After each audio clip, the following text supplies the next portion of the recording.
Eu acho que existe uma resistência porque o policial se sente, muitas vezes, ameaçado pela inovação. O caso de São Paulo é interessante porque foi o primeiro estado que adotou o uso em massa dessa tecnologia, mas é também um estado que tem uma antecedência muito importante no controle da violência policial, no sentido de desenvolver projetos e programas próprios para essa finalidade.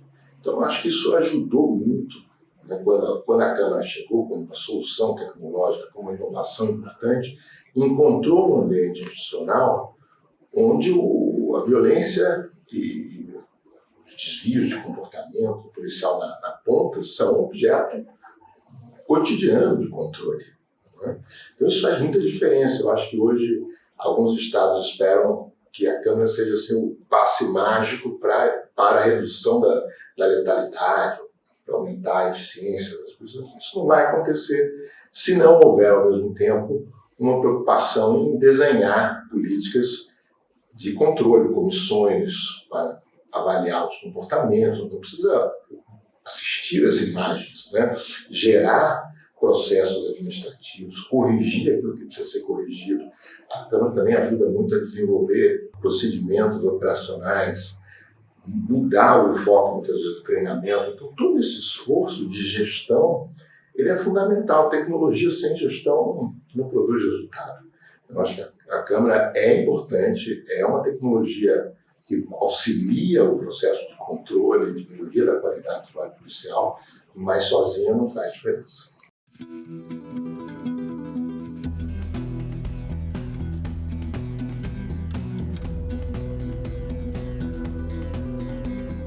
O primeiro passo importante, a polícia que lida com o público precisa ter todos os seus procedimentos manualizados.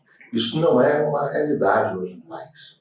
As polícias muitas vezes têm um processo de definição dos procedimentos operacionais muito pobre, muito superficial. A Polícia do Rio, que eu conheço bem, acompanhei durante vários anos, sequer tem esses tais POPs para todas as operações cotidianas, como, por exemplo, a revista de um suspeito. Existem diferentes formas de treinar o policial na Polícia do Rio de Janeiro. Isso é muito ruim. Você tem que ter um padrão baseado em experiência, baseado no respeito aos direitos, na lei do país. Então, esse trabalho de desenhar esses procedimentos e códigos é fundamental. Sem isso não há respeito aos direitos. Porque a primeira coisa que o policial precisa saber é sair do seu treinamento básico antes de ir para as ruas, como aquele que sabe exatamente o que vai fazer em cada situação.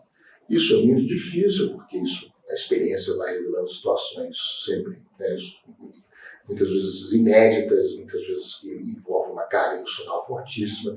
Então, o policial precisa estar aberto também, e a instituição capaz de oferecer um processo contínuo de treinamento.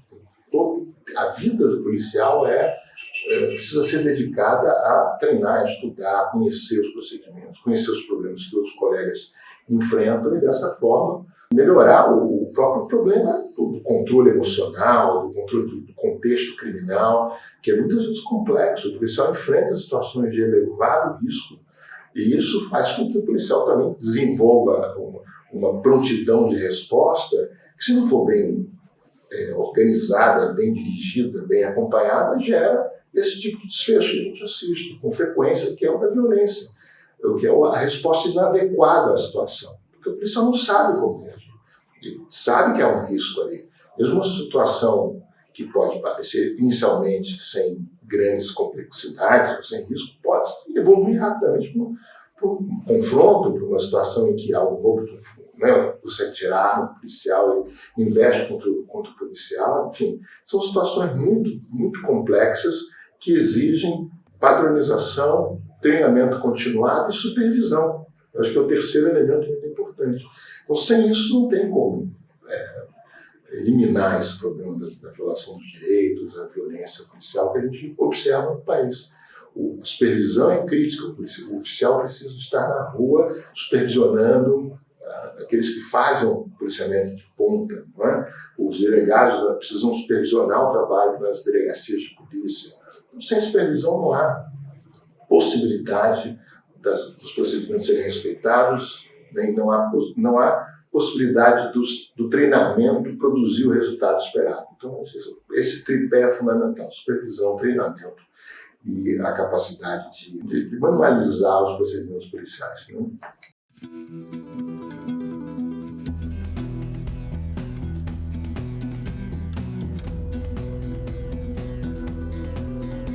O problema da política de proibição das drogas é um problema que precisa ser discutido no legislativo, no judiciário e, secundariamente, digamos, na Secretaria de Segurança de cada estado, tentar adaptar as diretrizes legais ao policiamento. Mas eu acho que o aspecto, assim, o nível menos interessante para a gente discutir esse problema é o nível da segurança pública, no sentido do serviço de polícia, da investigação policial, porque a lei define que a substância é proibida. O policial, que é o policial militar, que faz a apreensão, que tem um flagrante, tem que agir, encaminha para a delegacia, o delegado tem que enquadrar de acordo com a lei, e o que está errado é a lei. Quer dizer, a gente precisa ter um esforço para, por exemplo, a maconha hoje é uma coisa quase injustificável, diante das evidências, diante do avanço.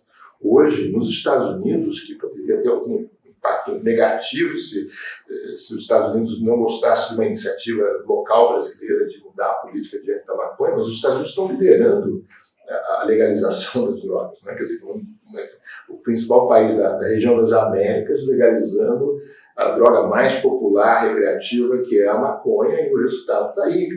Não resolve o crime organizado, não diminui a violência, não entrega nada disso, mas entrega liberdade para os usuários, tira o usuário dessa cadeia de proibição, de humilhação, de se ver comprando a droga de forma clandestina, transforma isso numa economia legal, arrecada impostos. A legalização da maconha está ao alcance da mão. Precisa coragem política para colocar esse tema em debate. Eu acho que o Legislativo precisa liderar isso. Espero que os deputados do Livres façam esse esforço de propor uma discussão aberta sobre essa questão da legalização da maconha. E as outras drogas, eu acho que a gente precisa também apelar muito à área de saúde.